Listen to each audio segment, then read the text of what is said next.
Are you a regular exerciser that's not getting the results that you want and you're getting frustrated and sick of being in this place? Well, if you are this person, make sure you watch this video, because today I'm going to share the 4 reasons you're not getting the results you want and what you can do about it.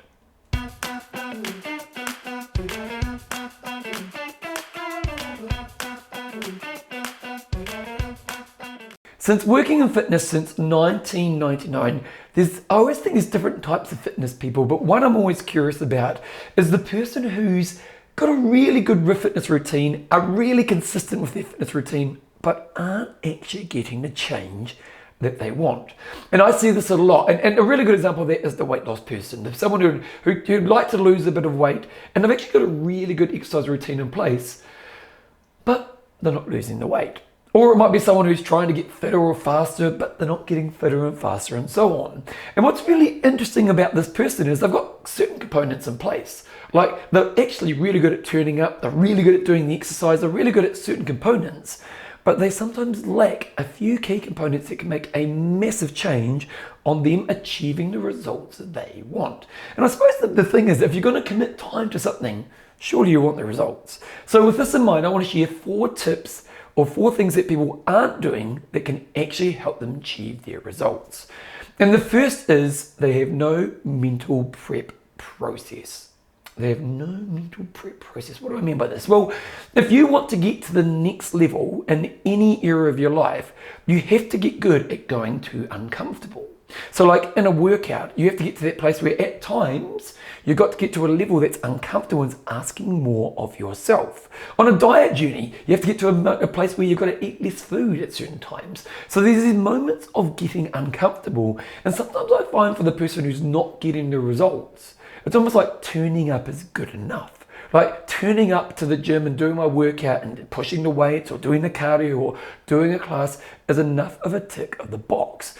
Now there's things that we can do to make ourselves work harder. A really great example of that is a group fitness class. Group fitness classes or group exercise is a great way to get more out of yourself. So it's a good way to get yourself to a higher level. But at the end of the day, even in a group fitness class, there's a moment that you have to push yourself harder. And unfortunately for a lot of people, when they get to that moment when they have to push a little bit harder, ultimately what they do is they choose the easy option, as they stay within the safe box that they currently have. And so for this reason, they never actually go to the place that's going to ask their body to adapt to a higher level. So one thing that great athletes and great people who are really good at pushing themselves hard is they have a mental prep process. And I think of one of my hard sessions I do in a week. I have a session I do each week, which is I'm scared of it the moment I wake up in the morning. Like the moment I wake up in the morning, the day I'm doing that session, I'm scared of it. It's that hard in my physical week. Now, I don't just turn up and just get on the machine and do this workout. That morning, I do a mental prep process. So I have a process that prepares my mind both mentally and physically to be able to push to the place that I'm trying to get to within that process. One thing I've done recently actually with our running groups here in Christchurch for our 10K and a half marathon groups, I've actually created an audio mental prep process. And the idea is that when they're driving to our session, they're listening to this process. And within this, I've asked them to identify the challenge they're going to have to face in the next workout. I've got them to identify what are the mindsets they're going to have, what actions they're going to take, what are they going to do in that moment when the workout is really challenging. Now, if you can put a mental prep process in place, in those moments where it is hard, you'll make decisions, or at least you have a higher chance of making decisions that will actually take you to a place where you will get more out of your body. So tip number 1, get a mental prep process in place. Second tip is, I've just got my little piece over here, is doing the same thing all the time.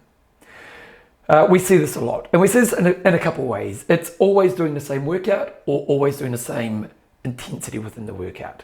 So it might be that you always have done the same blooming 10 reps of bench press, 10 squats, 10 lat pull downs in the weight room for the last 10 years. So there's never been any variety in your workout. And even then, the weights have stayed the same throughout your progression. So if you're always doing the same things and you're always doing the same levels, your body's not going to change. We need to create stress on the body. We need to create adaptation opportunities for our body to create change. And I think this is what happens for a lot of people is they find a routine that works for them. They go along, they do the same thing each time. And again, it's a tick the box process, but it's not going to help you create change. What we need to do to our body and our mind is we need to throw some different angles at it. We need to challenge it. We need to take it to the places that maybe it hasn't been before. And we should be mixing up things up often. And so I think one thing for you to think about is if you're just doing the same thing week in, week out, and that's been your experience for years and years and years, and you're not getting the results you want, well, maybe it's time to change things up a little bit. Now, there's a couple ways we can do this. We can change it up within the activity that you're currently doing. So it might be that you are somebody who does weight training. Well, maybe you can do a different type of weight training. Maybe you could do some explosive training for a while, or maybe you could do some heavy strength work for a while, or some powerlifting or something like that. Or it might be that you have to actually go to a new type of activity. You might have done group fitness classes forever. Maybe it's time for you to try some running, or you've done running forever, maybe it's time to try group fit. So what we're trying to do is we just kind of need to get out of the loop of always doing the same thing, especially if we're just kind of doing the same thing at the same intensity all the time. Mixing it up, either by doing a different variety of what we're doing or something new, is a great way to get better results. The next thing we have is there's no measurement or no review process. So when I talk about review process, and it's actually something I've learned from my piano playing recently. So I read a book this year called Ultra Learning, and it's this guy who talks about how can you become fast and effective at learning. And one thing he talks about in this book is you've just got to be reviewing quite often. And this is something I hadn't done much in my piano playing. So I play a lot, I practice a lot, but I wouldn't really record and listen back a lot. I do it sometimes, but not a lot. But after reading this book, it's been a process that I've added to my piano playing.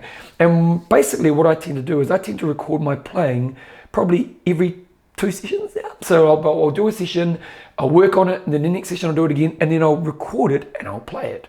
And it's almost like a fast forward on progress. Like it helps me fast forward in a really extreme way. And the reason is because after listening to the song once I've played it, or listening to the scale, or listening to whatever I'm trying to play, when I listen to it, I see where the gaps are. So I see where I need to put my attention as I move forward. And so this kind of collection of data or recordings of my piano playing is a really important tool because it goes, here's where you need to put your energy. It also makes me realize where I don't need to put my energy. So let's say I'm playing a song and I listen to it, you know what, you're nailing that first third, you're absolutely on top of it. So don't spend any more time on that. That second quarter or second third, that's where you need to put your attention. And actually it's this little bit here, spend a good half an hour nailing that, and they'll help you progress forward faster. And this is often what happens is that we don't necessarily collect the data or the information that we can use in reviewing our processes or reviewing what we're doing. So nowadays we actually live in a really cool time around this, because when we think about where we live nowadays, we wear watches, we have our phones, we have lots of opportunities to create the data or the thing that we can review, and then to have a process around our reviewing. If you want to get better results, let's say the weight loss thing, if you were to review the decisions you made when you went out for dinner, when you got home, do you think the next time you went out for dinner you made better decisions? And sure, we can have things like a watch, but I'm sure if you just said there's 5 things that make me successful when I go out for a social dinner. It might be I look at the menu before I go and I predetermine what I'm going to do. I decide how much alcohol I'm going to drink. I determine if I'm not going to have a dessert and so on. I also tell myself the mindset I'm going to have in place, which is I'm going to enjoy my food and that's all I'm going to have.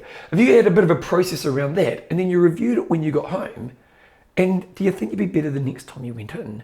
And I think this is one of the key components we've got to put in place. There needs to be a reviewing of what you're doing after the fact to see where you can progress along the way. And then the fourth tip, and this is a really important tip, or the fourth mistake, is not getting a mentor or a guide. A PT, a coach, a mentor. One of the fastest ways to progress in life is to get a legendary mentor beside you. And I think, it's really interesting. And I love a mentor who can be with you. Like, I love a mentor. Like, nowadays we've got apps, we've got stuff like this, and they are great. But there needs to be, I actually think the best form of mentorship is someone who can be with you when you're doing the thing. Now, the mentorship through things like the internet, there is value, but the best is someone who can stand beside you and actually see what you're doing. So if you're not investing in mentorship, there's a few of the reasons why. To me, a great mentor can see the errors you can't see. So they can see the errors you can't see, and then they can guide you towards overcoming those errors. Secondly, a great mentor can take you to a place that you can't get to by yourself. Like, I actually think that's the key to any fitness instructor. They can take you to a place that you just can't get to by yourself. And if you can put that alongside good support, a loving guided mentor, you'll just go to places you can't get to. So if you are that person who's sick of doing the work and you're not getting results, are you doing those 4 things? So are you, what was it written down? Have you got a mental pet process? Are you doing the same thing all the time? Have you got no review process? And are you trying to do it by yourself? Do you think if you put those 4 components in place, you'd actually go to a higher level, both physically and mentally, which would mean that you'd get the results that you want? So my challenge to you is maybe create a mental process, maybe have a review process, maybe switch things up a little bit, and maybe get a guide to help you do this. Because I guarantee that if you put those things in place, you'll be achieving things that you never thought possible.